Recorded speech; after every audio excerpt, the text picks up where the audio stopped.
Limbah elektronik. Pastinya teman-teman tidak asing lagi dengan kata limbah elektronik. Apa itu limbah elektronik? Limbah elektronik atau disebut juga e-waste merupakan barang elektronik yang sudah tidak terpakai dengan baik dalam keadaan rusak maupun tidak rusak. Undang-Undang Nomor 32 Tahun 2009 Pasal 1 Ayat 20 menjelaskan bahwa limbah adalah sisa suatu usaha dan kegiatan.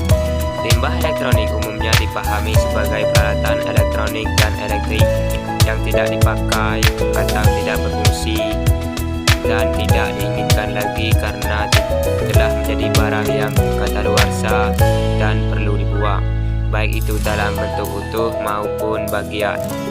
Berdasarkan sistem perundangan di Indonesia saat ini belum ada definisi yang spesifik tentang limbah elektronik.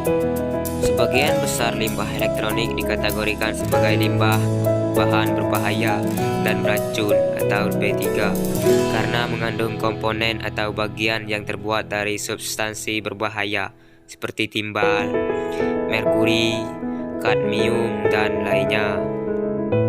Berikut adalah jumlah limbah elektronik di setiap negara.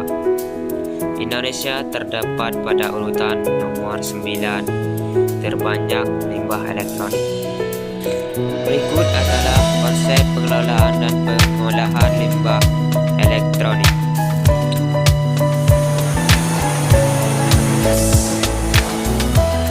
Penanganan masalah limbah elektronik menjadi perhatian serius pemerintah Indonesia, khususnya Kementerian Lingkungan Hidup. Pasalnya perkembangan teknologi yang sangat cepat membuat usia barang menjadi semakin pendek. Alhasil semakin banyak pula limbah atau sampah elektronik yang terbuang. Sebagian besar negara maju bahkan mengirimkan limbah elektronik tersebut ke negara berkembang termasuk Indonesia.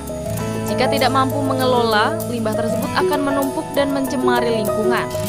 Pernyataan tersebut ditegaskan oleh Direktur Basel Conventional Regional Center for Southeast Asia, Stockholm Conventional Regional Center Indonesia, Kementerian Lingkungan Hidup, Ridwan D. Tamin, saat mengunjungi perusahaan televisi rekondisi di kawasan industri Candi, Kota Semarang, Jawa Tengah, Kamis sore 8 September 2016. Menurut Ridwan, keseriusan pemerintah dalam menangani masalah limbah elektronik ini telah dibahas secara bertahap bersama negara-negara di Asia, di antaranya pengelolaan limbah lintas batas antar negara, serta mencegah perpindahan limbah berbahaya ke negara yang kurang berkembang. Definisi barang bekas bermodal atau dia barang bekas atau dia limbah itu mesti benar-benar bagus itunya penafsirannya. Nah ini seluruh negara ini kita selalu cari tukang tukar pemikiran karena dia punya panduan dari internasional yang katakan yang mana bekas yang mana tidak. Sementara itu PT Intek Anugrah Indonesia merupakan salah satu perusahaan yang memanfaatkan limbah elektronik tersebut hingga memiliki nilai ekonomi. Perusahaan inilah yang kemudian merekondisi limbah elektronik menjadi televisi dengan merek asli Indonesia yang telah memiliki uji standar nasional Indonesia dan dipasarkan di dalam negeri serta diekspor ke Timur Tengah dan India.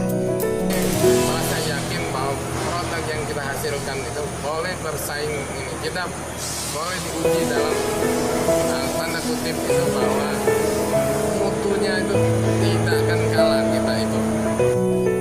Dengan pemanfaatan limbah elektronik, tak hanya sebatas nilai ekonomi yang diperoleh, namun juga memberdayakan masyarakat melalui penyerapan tenaga kerja, sehingga mampu mengurangi angka pengangguran. Dari Semarang, Jawa Tengah, Suryo Wicaksono, Kantor Berita Antara, mewartakan.